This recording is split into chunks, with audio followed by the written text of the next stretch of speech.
प्रश्न यामध्ये वेगवेगळ्या टाइप मध्ये तुम्हाला विचारतील. Right a short note on centripetal force, right a short note on centrifugal force. हा फॉर्म्युला तुम्हाला प्रॉब्लेम साठी उपयोग पडेल. आता यामध्ये किंवा फरक स्पष्ट करा. Give the difference between. Difference फरक स्पष्ट करा. याच्यामधले पॉइंट याच्यामधले पॉइंट.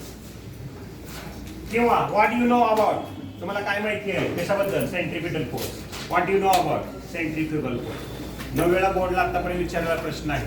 आता बघा सेंट्रीपिटल. पिटल म्हणजे टुवर्ड सेंटर. इथं दाखवलेला आहे. जो फोर्स सेंटरकडे ऍक्ट होतो त्या फोर्सला सेंट्रीपिटल फोर्स म्हणतात. आणि त्याला बॅलन्स करणारे इक्वल आणि अपोजिट डायरेक्शन मध्ये जो फोर्स असतो त्या फोर्सला कसला फोर्स म्हणायचा. याच्या अपोजिट डायरेक्शनला. आणि बॅलन्स करतो असे कंपोनेंटला म्हणजे त्याला म्हणतात centrifugal force. The force acting on a particle to perform uniform circular motion. म्हणजे कोणती मोशन इथं परफॉर्म व्हायला पाहिजे.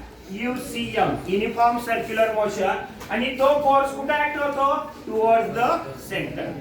That force is called as centripetal force. आता सेंट्रीफ्युगल फोर्स काय आहे. The force on a particle perform the uniform circular motion. No doubt from the centre.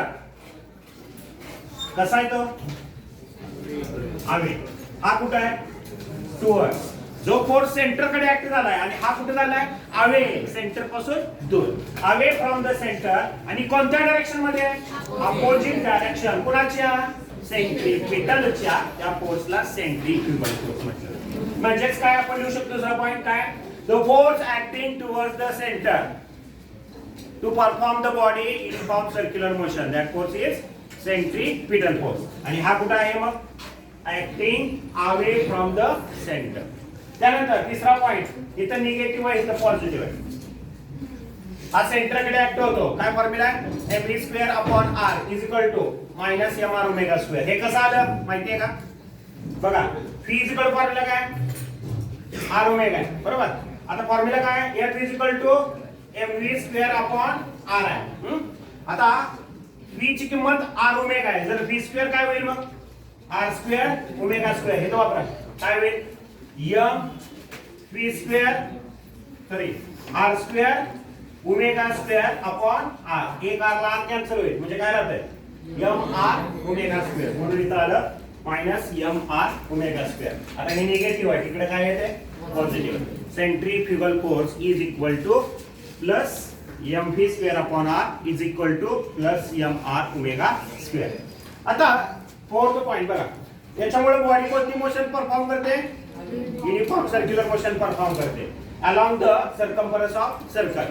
आणि हा काय करतो मग हा त्याला बॅलन्स करण्याचं काम करतो. आणि तो अपोजिट डायरेक्शनला ऍक्ट झालेला म्हणजे acting in opposite direction to that of the centripetal force and balance them.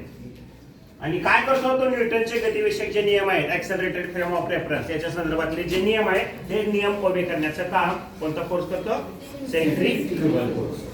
हा कसला फोर्स आहे इट इज रियल फोर्स. खरा खोरा. आता हा कसला आहे it is pseudo force. Pseudo force it is called as imaginary. Pseudo म्हणजे इमॅजिनरी फोर्स. तर हे आपला डिस्टिंक्टिव्ह पॉइंट किंवा डिफरन्स त्यामध्ये